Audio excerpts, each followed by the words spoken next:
আত্মসাৎকৃত টাকা নিয়ে তারা এই টাকা খরচ করে বিভিন্ন জায়গায় প্রধান অতিথি হচ্ছে, কোথাও ইফতার পার্টি দিচ্ছে। কোম্পানির 3,000 3,500 কোটি টাকার আত্মসাতের বিনিময়ে আমাদের 1500 কোটি টাকা দেনা পরিশোধ ছিল 1-2 ব্যাপার। ইতিমধ্যে আমাদের নতুন পরিচালনা পর্ষদ তারা চেষ্টা করে যাচ্ছে, বিমা গ্রাহকদের টাকা পর্যায়ক্রমে দেওয়া শুরু হয়েছে।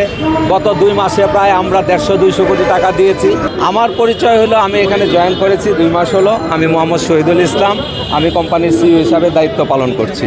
পর্যায়ক্রমে তা দেখা গিয়েছে তারা বিভিন্ন জন ছাড়া পেয়েছে। একজন শুধু খালেক সাহেব শুধু ছাড়া পায় নাই, নজরুল সাহেব, তার পরিবার বা আরও যারা অ্যারেস্ট হয়েছিল তারা বা খালেক সাহেবের ছেলে প্রত্যেকে অ্যারেস্ট হওয়ার পরে তারা ছাড়া পেয়েছে এবং তারা অবাধে এখন ঢাকায় ঘোরাফেরা করছে, বিভিন্ন জায়গায় দেশে বিদেশে আসা যাওয়া করছে এবং এই আত্মসাৎকৃত টাকা নিয়ে তারা এই টাকা খরচ করে বিভিন্ন জায়গায় প্রধান অতিথি হচ্ছে, কোথাও ইফতার পার্টি দিচ্ছে।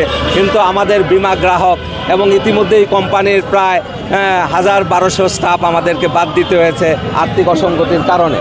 কারণ নিয়মতান্ত্রিক উপায়ে নিয়ন্ত্রিত খরচে কোম্পানি পরিচালনা করার বিধান রয়েছে গভর্নমেন্ট থেকে, সেটা করতে যেয়ে আমরা বাধ্য হয়ে কিছু কর্মী কর্মকর্তাও ছাঁটাই করতে হয়েছে। বেশ কিছু গ্রাহক এর আহাজারি কান্নাকাটি প্রতিদিন। আমিও যোগদান করেছি খুব নতুন 2 মাস হলো। এই 2 মাসে আমি যে পরিবেশ পরিস্থিতি দেখলাম আমি খুব উদ্বিগ্ন। অথচ কোম্পানির 3,000 3,500 কোটি টাকার আত্মসাতের বিনিময়ে আমাদের 1500 কোটি টাকা দেনা পরিশোধ ছিল 1-2 ব্যাপার। ইতিমধ্যে আমাদের নতুন পরিচালনা পর্ষদ তারা চেষ্টা করে যাচ্ছে, বিমা গ্রাহকদের টাকা পর্যায়ক্রমে দেওয়া শুরু হয়েছে। গত 2 মাসে প্রায় আমরা 150-200 কোটি টাকা দিয়েছি। আরও টাকা দেওয়ার ব্যাপারে আমাদের মূল দাবি হলো আমরা এই আত্মসাৎকৃত টাকা আদায়ের ব্যাপারে আপনাদের সহযোগিতা চাই।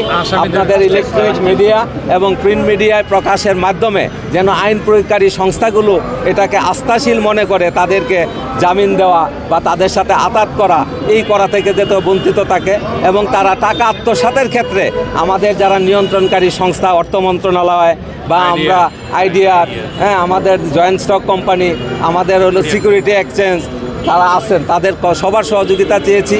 যে ব্যাংকগুলো থেকে টাকা লুটপাট হয়েছে ব্যাংকের এমডিদের মাধ্যমে অথবা ডিরেক্টরের মাধ্যমে ফেক বিভিন্ন রেজুলেশন দেখিয়ে আমরা 9টা ব্যাংকে চিঠিও লিখেছি।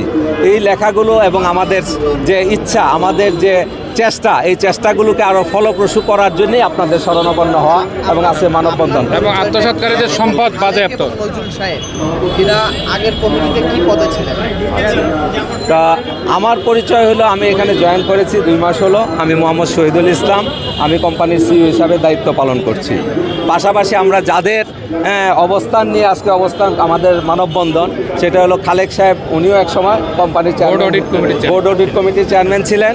আর নজরুল সাহেব বোধহয় 2009 সাল থেকে চেয়ারম্যান ছিলেন। একাধারে উনি চেয়ারম্যান থেকে উনি এই সুযোগটা নিয়েছেন এবং আত্মসাৎকৃত টাকাগুলো ওনার সহজভাবে উনি হাতে নিয়েছেন।